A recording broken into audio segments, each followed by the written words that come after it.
Tau katoa. Sorry for being late. We were waiting on the lift. Literally, it wasn't very forthcoming. And we all know, colleagues, that you can have days like that when you can wait by the lifts for quite some time, and then you realise it's never coming. But oh, and there you go. One of them's not working. But we got in. It's not too late. Apologise though. Morena Tame, would you like to open our meeting, please? Kia koutou morena I tēnei ata I tēnei rā. Kārea tino whiti te rā, engari e pai ana te rā no te mea kei te tū. Koutou kei te tū a hauoki, we rā te mea nui I rungi ngā āhuatanga rerike kei tā wāhi e te I kāri I te tū. No reire, te kaihanga o te rangi me te whenua, manaki tia mātou, te manu kāhui, ngā mema o te kaunihera, ngā mema o te hāpori o kirikiri roa, manaki tia te hunga ko whetu rangi tia ko ngaro ki te pō, I Aotearoa, I tā wāhi hoki, manaki tia rātou, I rungi te aroha me te rangi Māori. Manaki tia te kengi e tui e whakakotahi te iti me te rahi, I roto I tana mahi nui o na poko hiwi. Kia tātou ngā mema o te kaunihera, e kimi ana he huarahi pai mo kirikiri roa, tēnei ki hoki te manaki I ngā kaimahi nei. No reira koe nei ahau e ino I rungi te ngoto mātou kai whakaora, o ake. Amen. Thank you everyone, have a beautiful day. Thank you. Thank you, and you also. Maybe spring will shine upon us a little. Apologies. I don't think I have any apologies. I do have apologies. Yep, Councillor Cash and Councillor Yates. So I'll move apologies be accepted. Oh, can I just say I have a late one? I need to be somewhere at 3 o'clock. Today. That's during LTP time, so you don't need to worry about it. Okay, I'm just saying. All right. We'll hold that in abeyance because we're going to assume that this is not going till 3 o'clock. Thanks very much. And on that note, apologies moved and seconded by Councillor Van Oosten. All in favour? Agenda I move as it is as it's shown. Thank you, Ewan. Moved and seconded. All in favour? Declarations of interest. Are there any? Mark? C2, I will be stepping away from the room. And so will I, C2. In public excluded? Yes. Yeah. All right. I move that those conflicts of interest are noted and they're excluded from debate in C2. Seconded, Anna Casey Cox. All in favour? Thank you. Confirmation of the minutes of the previous meeting. It's moved Councillor Wilson, seconded by Councillor Van Oosten. Is there any question? Are there any questions? Is there any discussion? All in favour? Aye. My report, let's not talk too much about that. Let's just, oh, I'm the wrong. So we'll go to my chair's report. There's only a couple of items in there that really needed to square up. I will ask Moko and Deputy Mayor Angela to say a few things from their perspective, but you can see that my views, we attended the local government review workshop, a 2-day workshop in Wellington, and then a number of other things that I've been to in Wellington that you can see there. The local government reform one, the second iteration of that 1 day comes up on November the 2nd, and it's really important that we continue to engage in that process, and thankfully we have both Moko and Angela on the panel who've done a little bit of work based on what the 2-day hui threw up to inform the third day hui, right? So you might want to talk about that.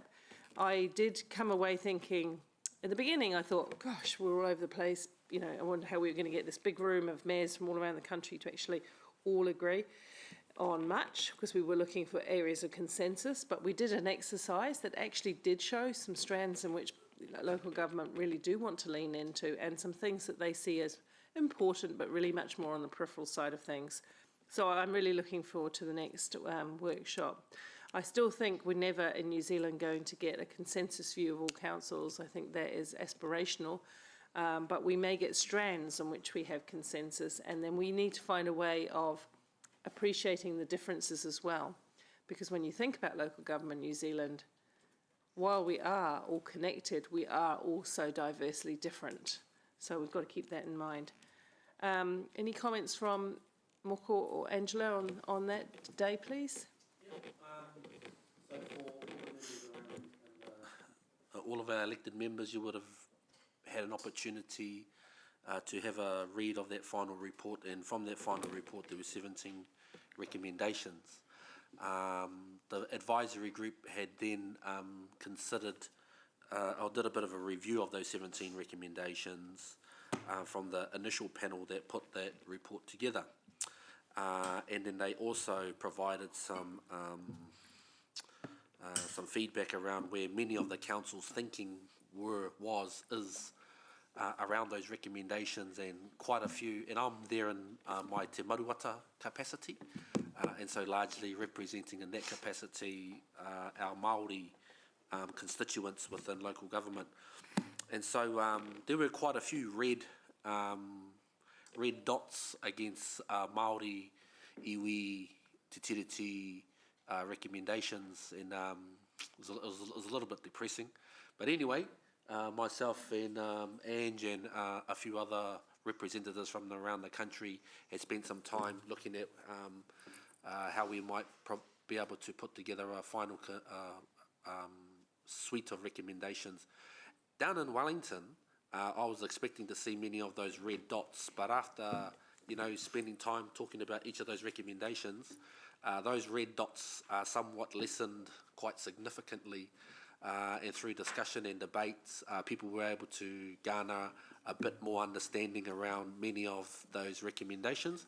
And so as we looked around the room at the end of the day, and I must say it was a pretty intense workshop, Lance, the Mayor, Ange and I, where we had to debate and discuss with other mayors and elected members from around the country each one of those recommendations. And I was I came away quite encouraged, quite okay with where we landed. Not to say that there weren't any red dots, because there still were, but through conversation we were able to actually lessen some of those red dots. There was a strong, just outside of those kaupapa Māori items, but there was also a strong sense of autonomy. Autonomy to me is another way of saying mana motuhaketanga or tino rangatiratanga for councils to exercise their own tino rangatiratanga, and so that one wasn't debated or any issues around there. I think all green dots across that, and central government just give their pūtea to us and then bugger off, let us carry on doing what we do best, which is govern our city. So I enjoyed it, and the second iteration of that is up on this the 2nd of November, and tomorrow Ange and I will be back into workshop early in the morning online. Deputy Mayor. Yeah, not much to add. Councillor Tawariki did a really great summary. I think the actual touch point for this council will be after our November hui, where Local Government New Zealand will have a special general meeting. So they've already got a process, if members will recall, how we deal with our LGNZ remits. So the 17 recommendations where the two hui have landed on those will come to this council. So maybe end of November, December. I've given Ames the heads up on that, and we will work through those to see what we agree with and what we don't, and then with the incoming government, then LGNZ will be able to formulate a consensus position on what we want the future of local government is. I guess the last thing I would say is that it has been a huge amount of work, but don't underestimate a consensus position, because we really as a sector haven't done this kind of thing before. LGNZ have either advocated wrongly or rightly for things with a small amount of consultation. So I think it's super important, and actually a position that we will just need to be loud and noisy to the incoming government for as long as we need to. Yeah. Yeah, thank you. One thing I was going to add, because you can see my second paragraph, it was interesting, in the beginning and part of the day, or in the early discussions, the concept of localism was the most important thing and what that meant for local people, but the funding mechanisms didn't get as much attention. I remember we had a conversation about it at lunchtime, Angela. We were thinking, why are not people talking about the need for funding? But as the day came on, the strand around local government funding was, and I know through the work that your group is considering, was given more precedence because the unfunded mandates of government was something that many people commented on, actually. You just keep giving us more to do with less resource or money to do it. So it was interesting. Hamilton Metro Prospectus, we've all been through that, so I'm going to say nothing on that. Just I want to comment on the last thing, which is so excited to tell you that the EPA Belgium trip is shaping up extremely well. They are absolutely excited to receive us, myself and Ollie, and we have gifts which we'll be presenting to them, and I will be giving you a look at one of those in Public Excluded this afternoon to bring you up with what that is. We will be participating on the Anzac Day itself, the formality of Anzac Day, but we'll also present, as you know, those two panels as way of a gift from our city. But you've already approved my airfares, and we have put down Ollie's expenses as which they're in this budget under Mangai and various things under Chief Executive's delegation. His costs represented there are exactly the same costs that applied to me, no more, no less. So I think you would find it reasonable to give Ollie the same basic costs, economy fares, etc. And in that vein, I also move, but is there any and Ewan will second. Are there any questions on that one? No questions. I wanted You would, okay, cool, thank you. So if we can move, if you see the chair's recommendation, move, because we need to be able to get, before the airfares go up, Ollie, you need to book them. But Ollie is with us today, and I just want to say I think he's absolutely the right person to represent our city for such an occasion, as I said when I wrote to the military to ask if we could have him. The fact that he comes with, Māori tikanga and very strong te reo as well is a definite strength, and his military status. Well, you put a face on that. Well, yeah, that doesn't take from someone else. It just says you do too. Yeah, exactly. And the military status that he brings to the occasion is very important. As you know, he usually stands with whoever is the mayor at Anzac Day here. So I'm sorry, Angela, we'll be providing you with another military escort, but I'm sure that person will be top class. And Angela will be getting up very early in the morning on Anzac Day, because she's never done the dawn ceremony, and she'll love it. Love it. So all in favour. Oh, I couldn't see any speakers. Oh, okay, discussion. Go. Councillor Wilson. Thanks, Mayor Paula. Look, I wanted to specifically speak to the final item, funding of Ollie's airfare through to Europe. Yesterday, as part of our LTP, I was a little disappointed to see not a general support for funding sister cities. And I take this opportunity to remind this council, and you'll hear me frequently talking about the economic challenges that this city faces, but we already have a number of relationships that we've established, and they are meaningful until they become unmeaningful and until we decide to exit from them. And this particular relationship we have with IPRA in Belgium is an important relationship. So, and like all things, we need to cultivate it. So I supported Mayor Paula going, and I cannot be more supportive of Ollie being funded to do this.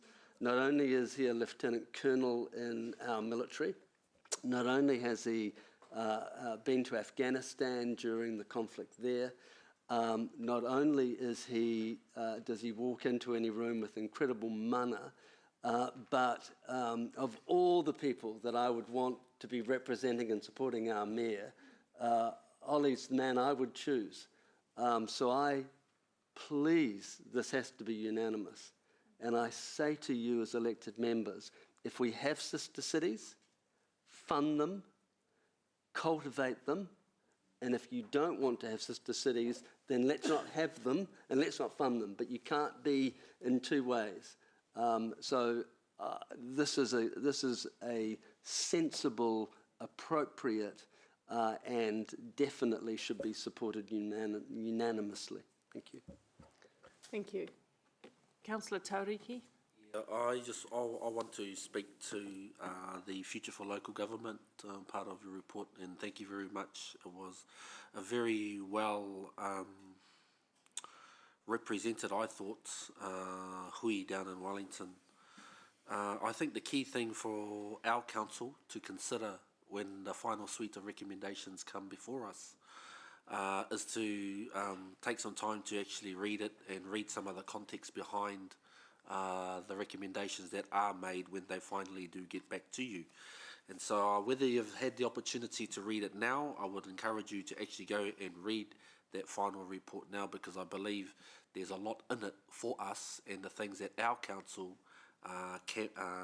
would like to champion, and that's around our independence and our ability to exercise our own decision-making rights. In the Māori world, we call that exercising our tino rangatiratanga. I was equally, as I shared earlier, heartened around people's mind thinking. I even got some time, I spent some time with the person who made the news headlines. His name was Nobby. I forget his first name, but he was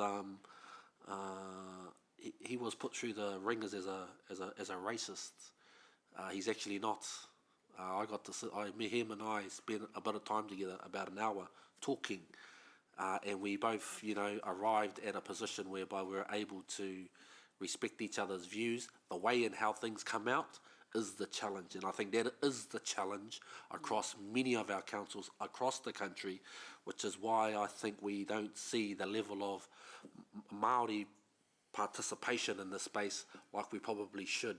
And so I value Nobby's experience in this space, but I also just want us to be the best council leading the way on some of these race relation matters, because I do believe we are far advanced in many other councils from around the country. You need a wife for that. Thank you very much. No right of reply. I don't think that I will. No, I won't. All in favour? Do you want us to go to the board? All in favour, please raise your hand. That's me. The motion is carried unanimously.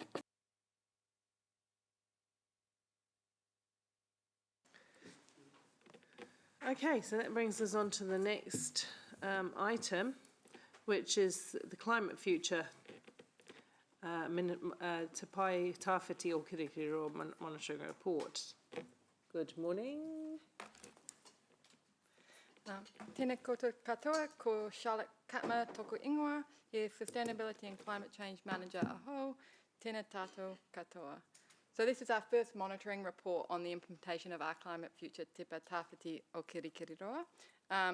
The monitoring report that you've got in front of you outlines that we have 16 measures, 2 which are on track, 7 that are at risk, and 7 that we're still establishing a baseline for. Most of those we're establishing a baseline for, that we're working with the Access Hamilton Action Plan team to develop those measures. And just to note, so whilst our citywide emissions have increased by 6%, our per capita emissions have remained constant at 6 tonnes per person. So this is quite an expected increase, but we've seen that actually at an individual level, they've remained constant. Going forward, we're also looking at how we can better calculate our emissions and to track them more frequently to understand how we're progressing.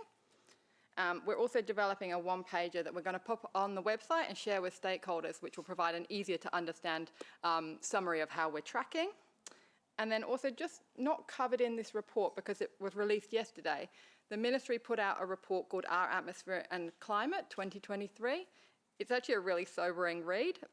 We will share an update on that in the exec update for you around what the Ministry has said, but it's very much in line with our report in that we know what we need to do, but that action needs to happen a lot faster. Thank you. I'll take any questions. Councillor Hutt? Thank you. Thank you so much, both of you, for your work, as well as, I know all the people that help you. Just a question on page 20, outcome 3, our city is ready for Hamilton's climate. There's several paragraphs about flooding and water risk. But just on the flip side of that, I was wondering if you could maybe speak a little bit about heat. Yes, so it's not an area we've done that much work in yet. So some stuff happening through, obviously, with the district plan and making sure that there's the greenery, which really helps to provide shade and cooling. But it's something that we really want to look into with doing a citywide risk assessment to better understand where those impacts might be and how they will manifest, and then to develop our adaptation response for heat. In the short term, with the Better Off funding that we've got to deliver some education, we're looking at what we can do this summer, because the NIWA predictions are that we will end up having a very hot summer. So I'm trying to look at what we could do in the short term to support our community around heat and how to respond. Are there any learnings that we can take from overseas and the heat waves that they've seen? Definitely. My personal experience, having lived in Melbourne, and I know quite a few researchers over there around the work that they've been doing, and in City of Melbourne context, there's a lot that's happened, and with their chief heat officers that they have there now. So we're, collaborating with people that we know, but also looking at the international sort of research around what's best practice and how we can engage our community to help look after themselves as well. Going back to the emissions have gone up but have stayed stable per person, do you see that as a sign that the work we're doing is working? Yep, I think we are taking the initial steps.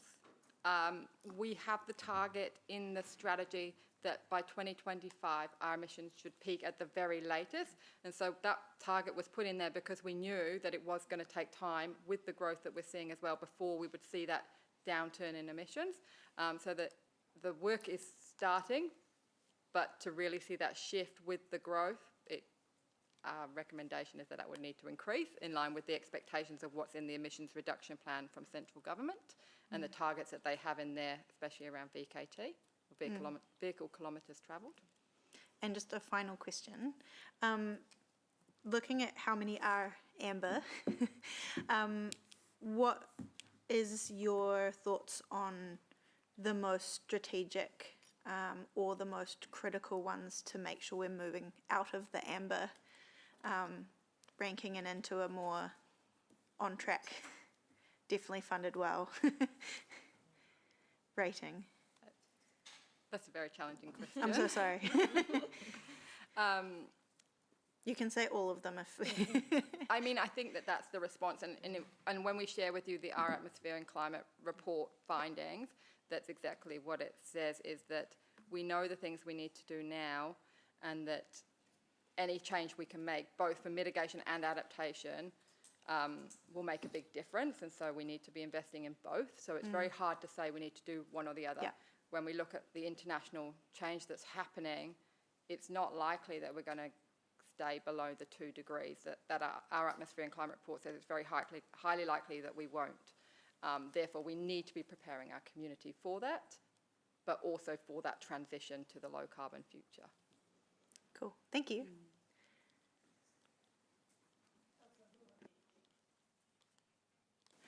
Kia ora. Just a quick question. Is there any consideration about aligning Te Pai Tawhiti, to He Pou Manawa Ora as well? Yes. Yes. So we're actually meeting again with Muna on Monday to talk about how do we do that a bit better.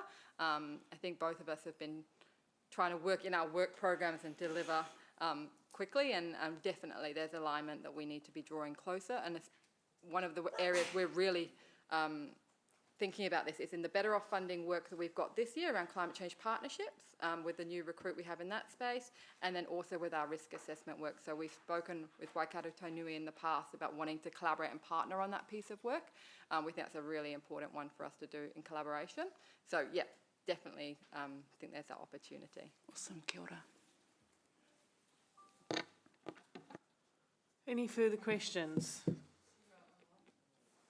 Oh, sorry, Sarah. Sorry, Sarah. If you go. Yep, here on. Thank you, Chair. It's Mia Paula. I was just wondering, in the for the LTP,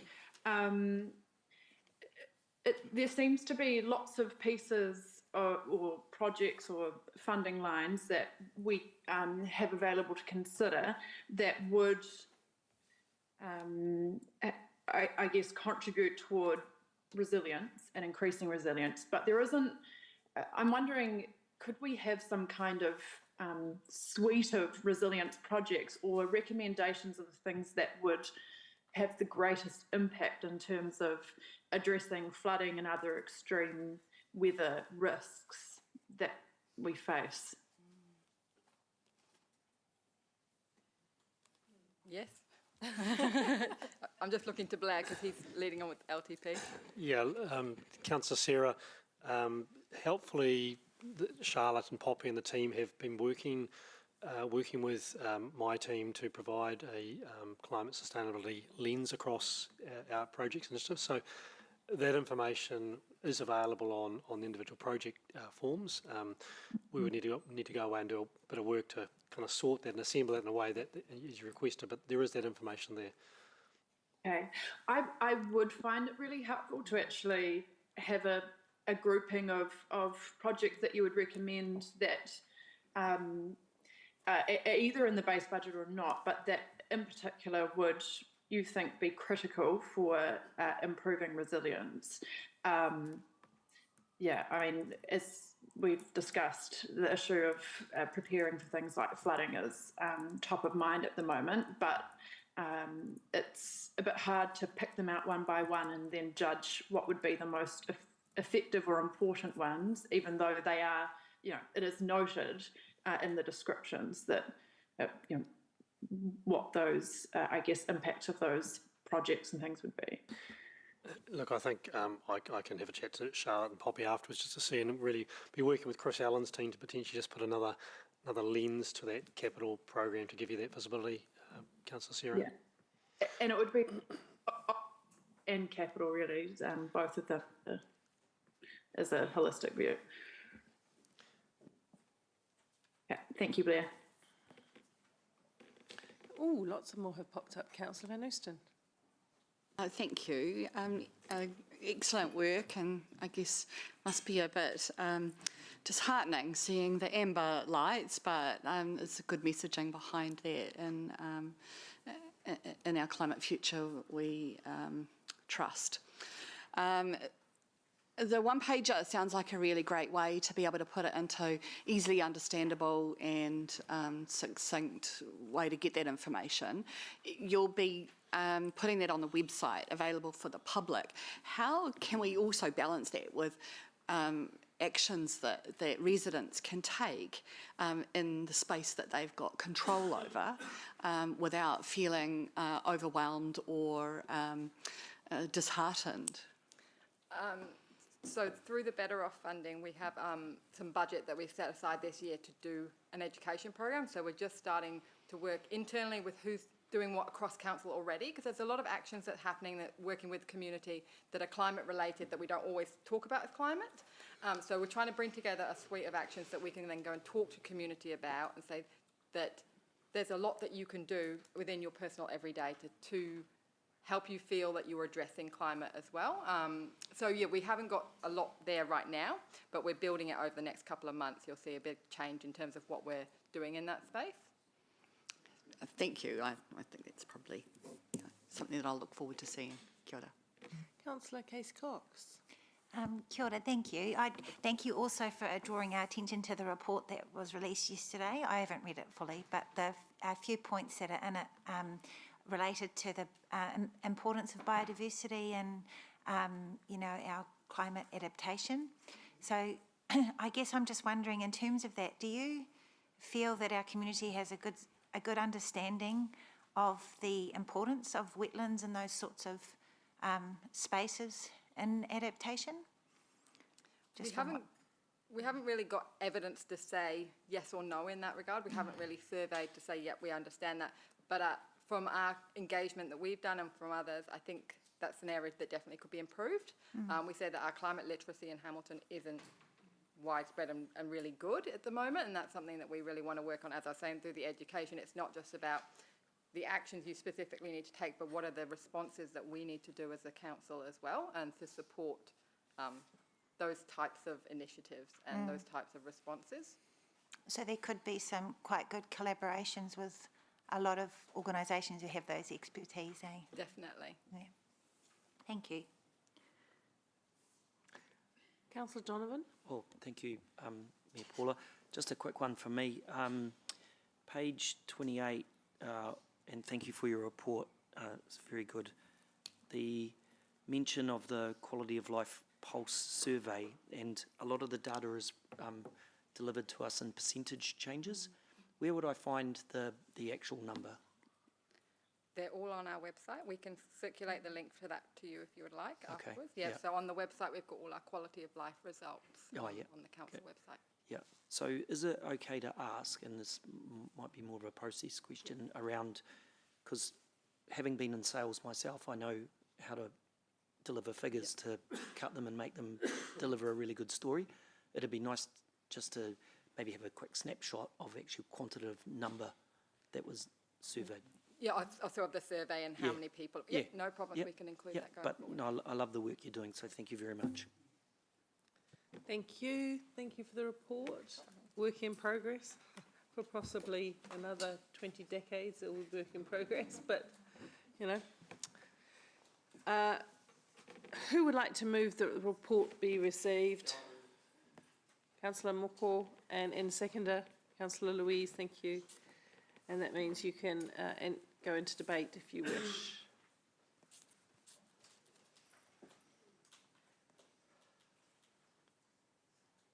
Yes, sorry. Just want to thank Charlotte for this report and her team. I am excited at looking at the next iteration of their findings. I do note in their current report that they've given today, the amount of establishing a baseline of data is a key focus, which is fantastic. And so I look forward to how we're going to be able to move that 16% figure, and what we're going to do as a council to move that. I guess the key point of my debate, though, is around the importance of climate adaptation. I do note in this current electioneering that's currently happening now that both parties, irrespective of who gets in, is going to feed into how they might give effect to the climate adaptation. And I am particularly interested to know what we would do differently to ensure that we give effect to their climate adaptation plan. And so I look forward to hopefully an iteration of that in your report when it comes, Charlotte. So thank you very much. I'm excited when I see these types of reports in front of me, because I think these sorts of things need to be on our agenda all the time, at the front of many of us around the table. So when we're making decisions, we need to consider the impact on Ranginui and Papatūānuku, our natural environment, every time we consider a decision. Some of them we can live with, and some of them, we're simply just going to need to rethink how we do business as a council. Kia ora.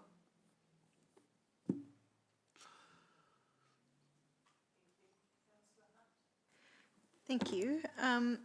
I just have a few things I guess I'll say on this. I just want to start by reiterating the IPCC comment that we can potentially miss the brief, rapidly closing window to secure a livable future if we don't act now. And that's definitely the words that keep me up at night when I think about climate change. But I also really want to thank the previous council for their work in putting together this climate strategy, because we would be so much further behind if we didn't have it. And I know that there's still, you know, several items that we're working towards setting baseline reporting for and getting our metrics in place. But if we didn't have the strategy to guide that work, we wouldn't even be setting up those metrics. I also just want to highlight as well how grateful I am that equitable and holistic is in our principles, because that's so important for a just transition. As well as highlighting from the report how many of our other strategies are driving this work, and so that synergy between our documents is so critical, and I think it speaks to the aspiration of council working across all our different, you know, departments and pieces of work to do this properly, but also to really reiterate what Charlotte said around needing balance across adaptation and mitigation. And I know some of our emissions reduction work has big price tags attached to it, and that sucks. But at the same time, I think it highlights the need for collaboration across local government and central government in order to do this work, because we could miss the brief, rapidly closing window to secure a livable future. So that's my climate sermon for today.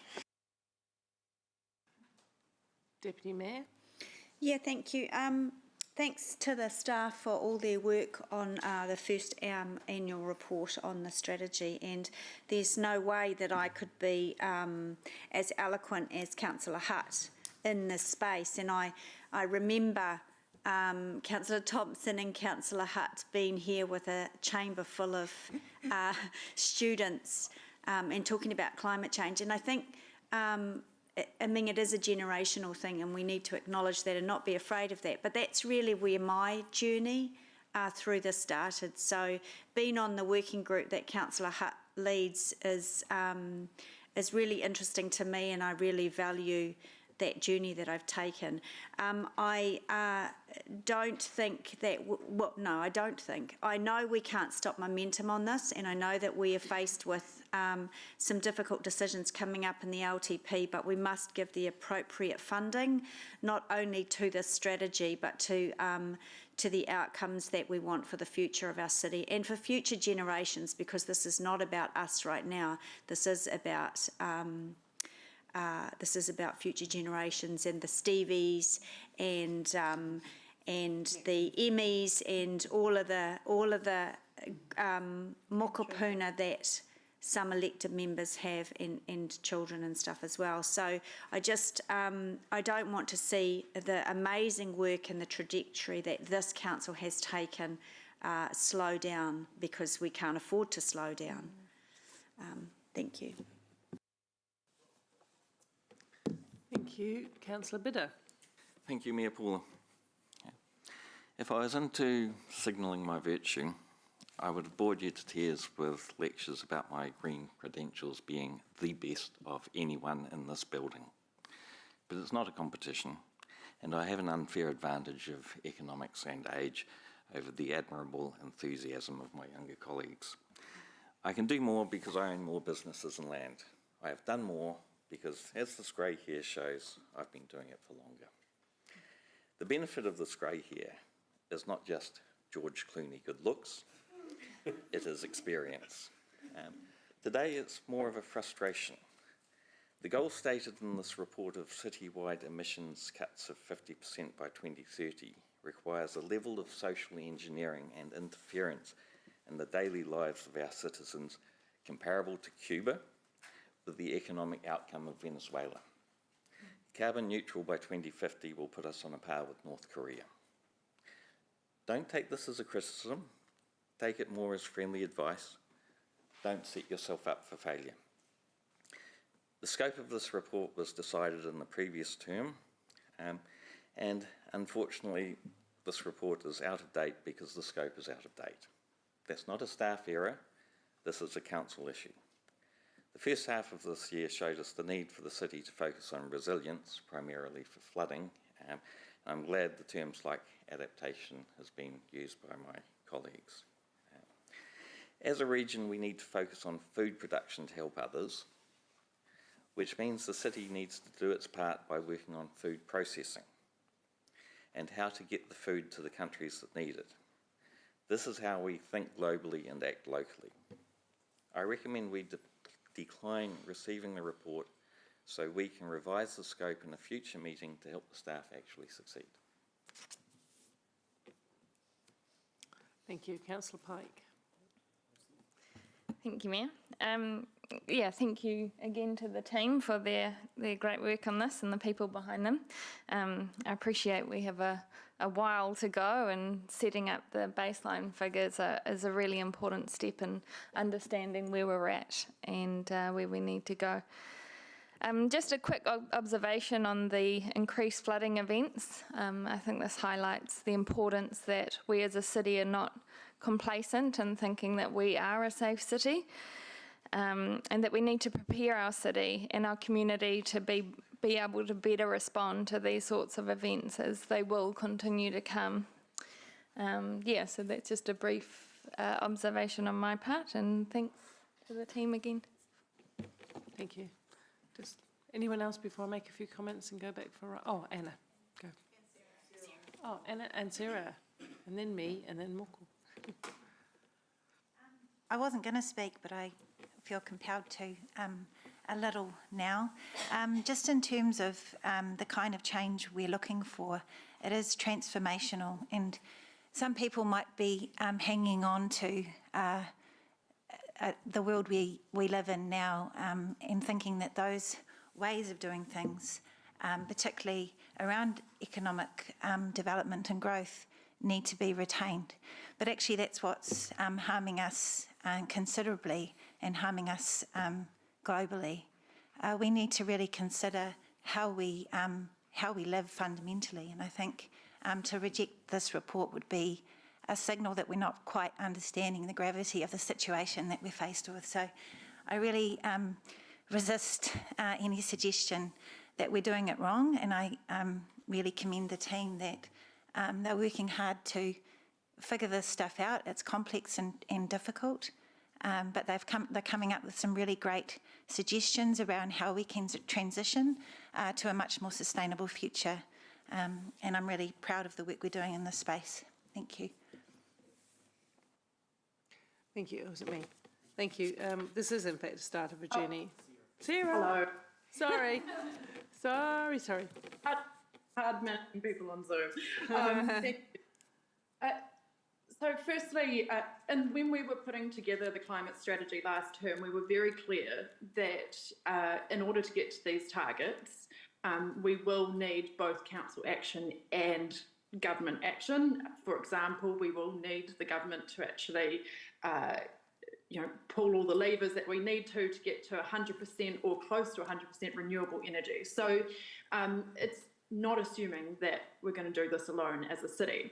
What it is setting out a pathway for is for us to do our part, to take actions that are within our business, that are within the community, and to also take a leadership role within the community around helping people to understand the risks and also how we can take action locally. In terms of the resilience, I think it's critical that we are focusing on that through the LTP, along with reducing emissions, and so that's why I've asked if we can have a very clear set of actions around that, so that we can understand what kind of suite of actions would make the biggest difference to ensure that we are preparing for more extreme weather events in the future. Ultimately, acting on climate change is about reducing the temperature rise as much as possible when we're looking at mitigation. So we can't just, the more that we work to reduce that, the less we will suffer in terms of these extreme weather impacts and things. So every little bit that we do makes a difference, but also, even though we're small, you can see, for example, the UK are pulling back on some of their actions, but they're saying, hey, look, you can't criticise us if, to other countries, if you're not pulling your weight at the same time. And so everyone's looking at what everyone else is doing, and that is why it's so critical that we all try and show some leadership, because ultimately everybody's in this together. And whether you're small or big, it doesn't matter. It's about actually taking actions to show leadership so we can work on this globally together. And that is why local action is important. So I really want to thank the staff for this work and keep it up. Thank you. Thank you. Councillor Wilson? Yeah, thanks, Mayor Paula. Look, you would have to have been living under a rock not to realise that the planet is facing a significant threat with temperature rise. From my own standpoint, I've witnessed my daughter and my grandson having to consider evacuating as fires in Alberta and British Columbia approach the town in an unprecedented series of wildfires. You would have to have switched the television off not to have realised that New Zealand has faced a number of climatic extremes recently. And you would also have to have turned your back on the reality of when these things occur, that ultimately local government ends up having to fund 50% of the rebuild. We've just seen Auckland and parts of the Bay of Plenty and the Hawke's Bay having to go to their ratepayers as part of a deal they've done with central government to fund. So it's in our best interest to try to build a level of reliance, and I certainly support this. I do say of my good colleagues that please don't be dismissive of the need still to find a balance, particularly around economic development. And I guess respectfully, I'm looking at you, Councillor Anna, because it's out of economic growth that a lot of the funding will flow that will do a lot of this important work. So please don't cut off important economic enablers when you rely on it to help fund a lot of these initiatives. So it's about a balance. It's about respect on both sides of the chamber, and we need both sides to be focusing on the real issue, which is rising temperatures and how we can mitigate them. Thank you for that. I do think we should steer away from individualising on individual councils, because there's a range of views around the table. So respectfully, that all could have been said without a particular reference to a councillor. My turn to speak, though. Nicole, I'm going to challenge you on that. The common thread in our code of conduct is respectful debate. Yeah. And the way I worded my debate respectfully was respectful to my colleague, was putting a counter-argument in a non-derogative, non-critical format. Now, if we are going to start to stymie meaningful dialogue Thank you. You and I understand. and hold us, Mayor Paula, let me finish, and hold us to a higher standard than what even happens in Parliament, then that's erosion of democracy. Okay, So, I hear you. Thank you. I hear you. I just think in general, the more we structure the issues rather than individuals, the better it is for us all. That's my personal opinion, and I'm entitled to run those meetings according to that. My comment on climate, now I'm nearly lost my just too, is I agree actually with a lot that everyone has said. I particularly agree with striking the balance. And climate change is complex, and sadly progress has also been complex and slow. And yes, we absolutely rely on a strong economy with innovation and technology to be part of the solution, because we're not going to do it to change climate one tree at a time, nor one bicycle lane at a time. We need a whole systemic approach to it, and I agree with the point made that businesses are going to be part around some of the science, innovation and technology that will help us through the situation. But we do need to do things, and we do need to do things differently. So I do want to thank Louise for chairing the Climate Action Group, and thank you for your comments on the Climate Action Plan strategy, because I do think we've moved a long way in the last 8 years at this council to really start thinking about these matters. Except the comments that everyone's made, you would in fact, as quite rightly, have to have been living on under a rock if you cannot see the floods, the droughts, the cyclones, and any other iteration of weather that has caused havoc on the wider world. And absolutely, Ewan's correct in saying in his debate that we all pay for the cost of recovery. In fact, in terms of Hamilton, the cyclone cable will have cost us all across Hamilton, because the government now needs, quite rightly, to put those communities back in good order, and they haven't got money to do everything. So money comes off something that we may want to fund. That's just the way it is. I'm a big believer on the monitoring and the targets and assessing where we're going, because you don't know if you're doing the right job or you're pulling the right levers unless you can measure the success. So also my last point is we need to focus on what we can control. There is lots of this complex issue that other people need to step in and do something about, not just us. So we need to focus on what we can control and do that to our best ability. Right of reply, Moko. Chair. If we do nothing, then we'll have no rocks to go and hide under. And that will have a significant impact on our economy altogether. I'd like to consider myself a little bit of a follower of politics, both nationally, locally. I love it. And I particularly acknowledge the point that the economic sector is making, that if their wants and their desires to try and do their bit in order to strike that balance. And I totally agree with Councillor Wilson in that sense. The other bit that I want to emphasise in this report, it actually does talk about how our council is wanting to try and strike that balance. We need information, we need data, and for too long perhaps we haven't actually got that right, and this is our opportunity, in my opinion, to get that right. I believe we have the ability to refine the scope as we move through this process, and that's something that I believe we as elected members can do. I want to remind the whare also around our rangatahi that came into this whare, and when Hannah Hagan and the young people in her kōrero, which was in Te Reo, I'll just remind the whare that she was putting us on notice.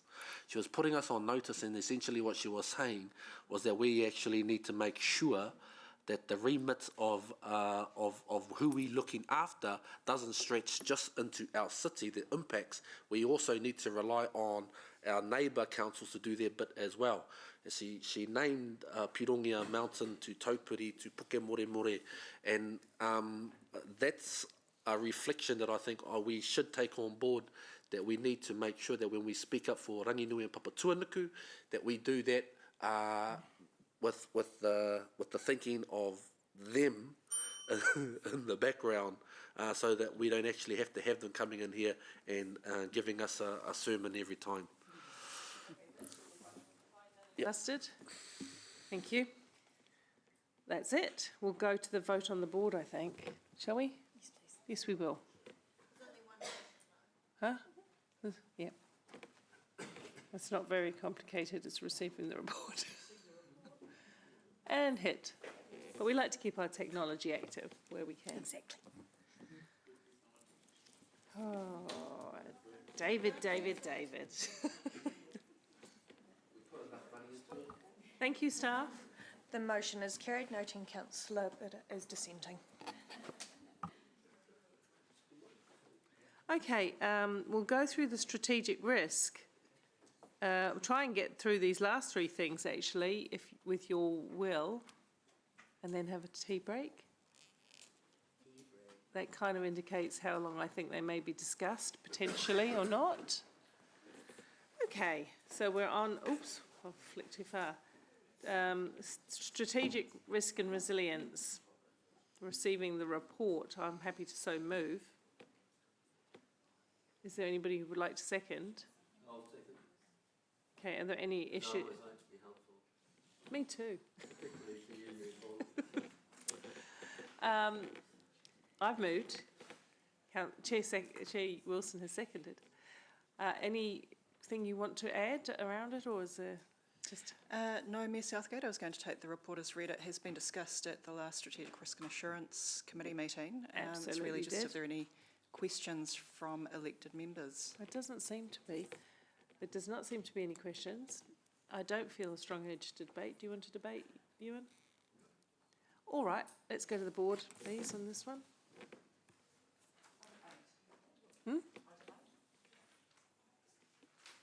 We're voting now. Sorry, yeah, that's it. Thank you. Okay, thank you very much. Motion is carried unanimously. The next one is the report from Strategic Risk and Assurance Committee, Safety and Wellbeing.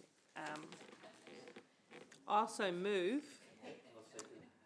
Ewan was second, that's good. And then, is there any questions on this? Yeah, we were. Yeah, and because it is just received the report and it is work in progress, and some of those things I understand will come back. Dan, some of the things that we captured, the notes, the concerns, will come back to that.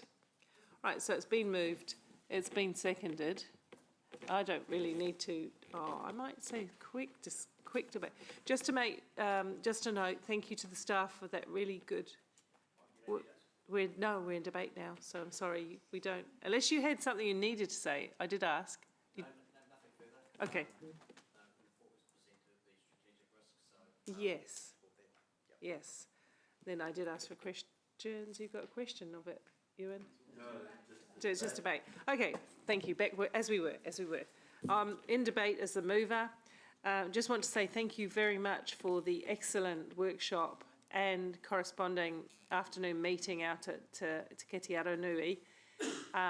The process was very good. We managed to really drill into some issues of core significance. Did make me realise, those of us who came probably had our eyes opened wide quite a few times when we see some of the emerging risks to ourselves. We all felt a bit like that around cybersecurity and the technological resilience of our council. And as the longer we leave dealing with cybersecurity, the more we bear the risk of it. So that's something to keep an eye on.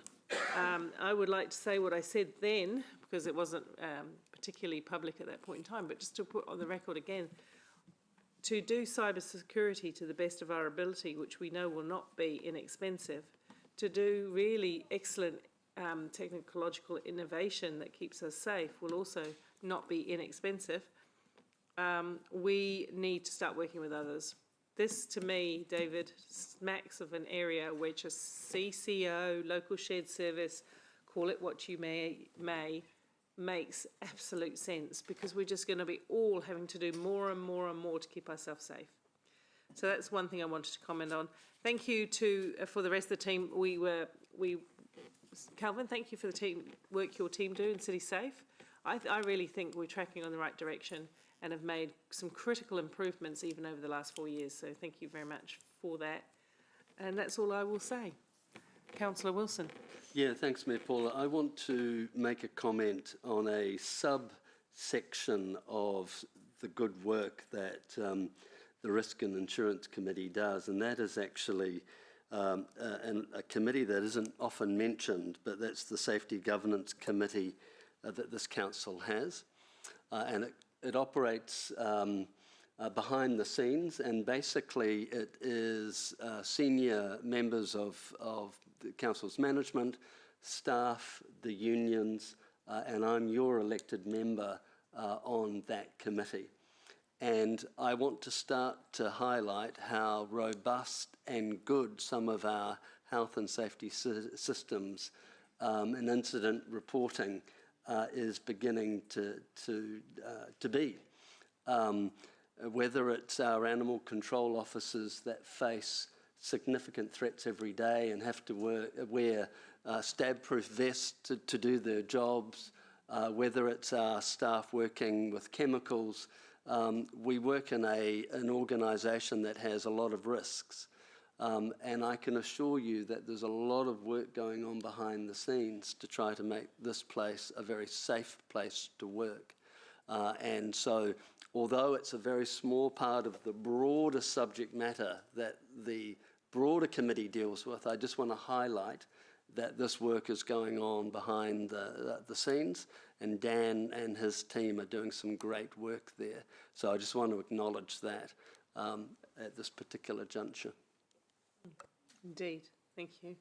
I do think the staff are working very hard, and I just, in right a reply, I agree with you, and Karen and Bruce bring great value to the independent risk and audit arena as well. That's it. Go to the vote on the board, please. Thank you. The motion is carried unanimously. Which brings us to draft meeting schedule, right? This is Amy's favourite, I have to say, this is Amy's favourite report of the entire year. Every year. And she just loves that we give her that task and we trust her with it, because trying to squeeze 15 people plus all the staff into a yearly calendar is so much fun. Every time. Every time. So thank you, Amy. And please present your report. But I'm happy to move it. Happy to take it as read. And Councillor Wilson seconds. Pardon? I'm happy to take it as read. Thank you. Okay. So you'll see what it is there, councillors. I say, I'll go into, any questions? Any questions? It's a calendar, right? All right, let's go into, this calendar. Let's go into quick, supers. Yeah. I will send an email just before we start that process to help you survive the... So, as Angela quite rightly says in the commentary, and I'll say it in my right reply to pick it up, I guess, is once we've approved this, you will see a cascade of dings coming your way and things going into your diary. My advice to you is to accept everything that you know you can accept as soon as possible, because it doesn't clog up your system so much then. In terms of this, I do want to acknowledge the staff's work and just say it's incredibly difficult, and we do appreciate, and I myself have put some pressures on, just a couple, only a couple in a couple of places. This may look like it gives you considerable free period. It doesn't include your community constituency work, which will fill up a lot of this as well. And we all know right here, right now, that chairs from each of the committees, before the workload is underway next year, will be requesting other workshops or other things. So it looks like a lot of free space, but believe me, there's very little. But there are some significant breaks in the middle of the year. And of course, you get a bit of a long holiday, because you can see there's nothing in January, although I'll probably be back mid-January myself, so roughly around. All right, excellent. Thanks, Amy. Thanks for your work. Thanks for being unflappable when we all come to you and saying, why have you done that? Deputy Mayor O'Leary. Yeah, thanks. Been here a little while now, seen a few of these, and I've also put some pressure on Amy, and you've done an amazing job. This is hideous, to do something like this, as Mayor Southgate has said. But there's a couple of things that I want to say, and I'm going to do them in this public forum, because then it becomes a public record. And I just want to support Mayor Paula on, in terms of the breaks here. But also, I know personally that I have the second largest portfolio next to Mayor Southgate here, how valuable those breaks are. And I guess not only for us actually, but for the staff as well. And I know that even just, I think we had a few days last week, well, Mayor Paula didn't have any, but I had a few, and others had the whole week. But come Sunday, I was like, yeah, I want to go back to work. So we are human beings. This is a job where, yes, while we might have that break in July, not all of us do, because some of us have portfolios where we sit on external committees, and I can't stress that enough. Maxine and I don't have Mondays and Fridays because we seem to be always at the Regional Council. It's a massive volume of work sitting on those two committees, and I know Councillor Thompson's the same.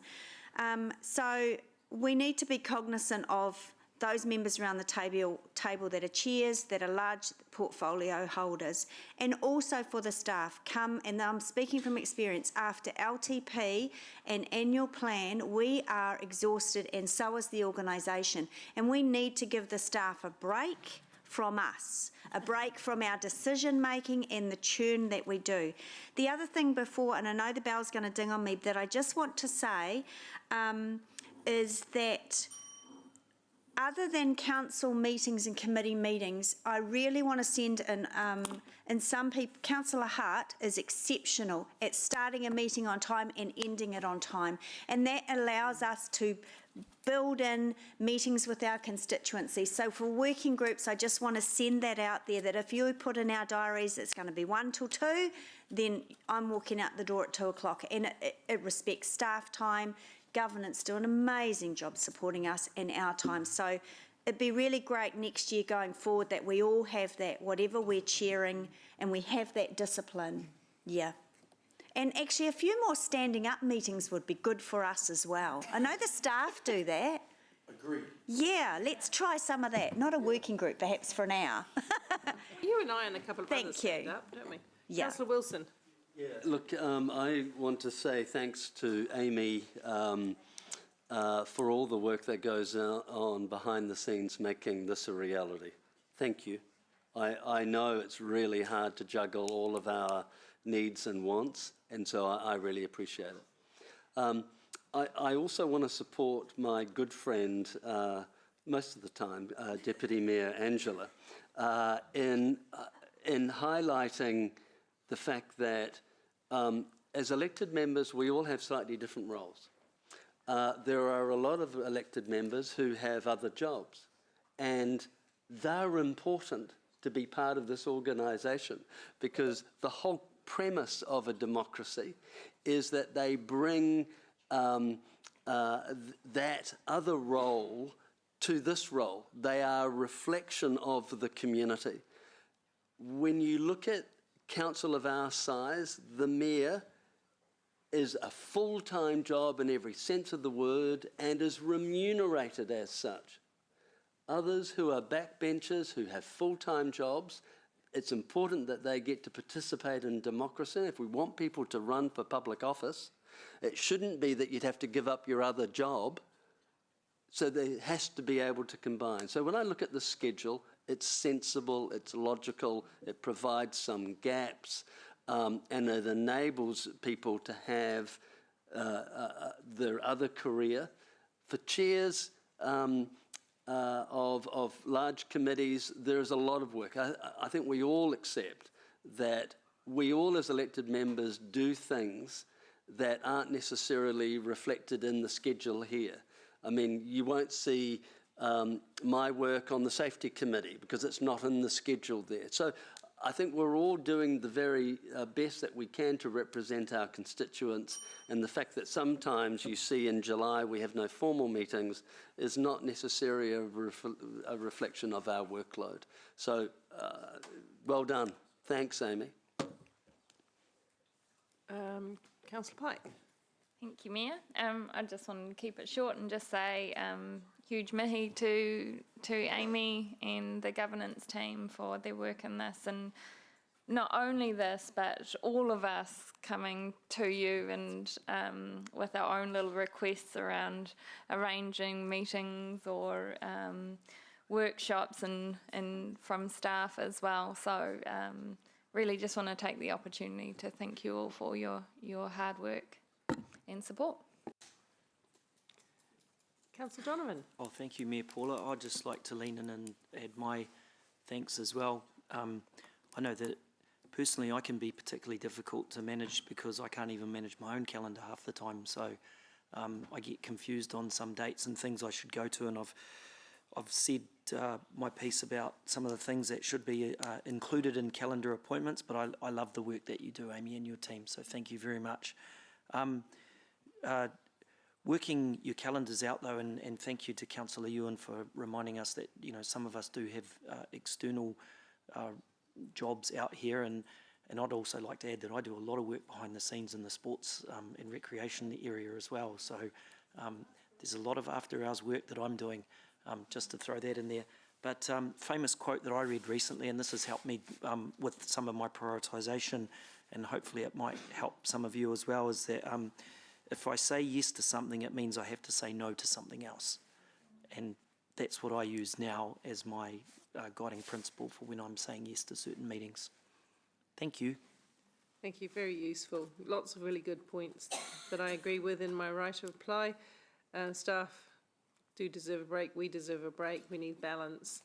And the good point made that just because there appears to be a gap in some of the diary, some of the pinky stuff, doesn't actually mean there is a gap, because many of us are on different working parties or arrangements or other things going on. Certainly my personal diary looks nothing like that. But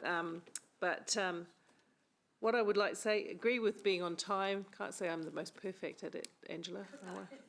But especially, yeah. But, you know, I do my best to run to time, but I'm not the best at it, so point taken. Also, the workshops, I just want to say here and frame this in a positive way as opposed to a negative way. Some of the things that we do when we get together offer great value. I don't know how, you know, there were things that frustrated us yesterday, but I'm sure that all of those that were there found the conversations and discussions with their parents. I'm looking at parents, I'm looking at Sarah. She distracted me with arm waving. Their conversations with their peers as being particularly useful, both informal conversations and the conversations around the stations. You know, we had lots of different ways of having conversations, and I valued a lot and thought a lot about it in the evening, hearing from each and every one of you. Workshops are not required always, but they really are an important part of the work. How do you know anything up to date from staff if you choose not to attend? And we can put a lot of things in writing for you, we can do reports, but we cannot get conversations going that way. So thank you to those who do take the chance to come to as many workshops, and I am particularly impressed with our new councillors who have stepped up to the mark to do that, and I appreciate you for it. I mean, here's Sarah with second family member and still one of the biggest attenders at our events. So I do want to acknowledge that I know it's not easy for you all to come, but I appreciate those of you who put the effort in. Thank you, and I'm over time now, see? By a full 17 seconds, let's go to the vote. No. The universe is flexible. Thanks, Amy.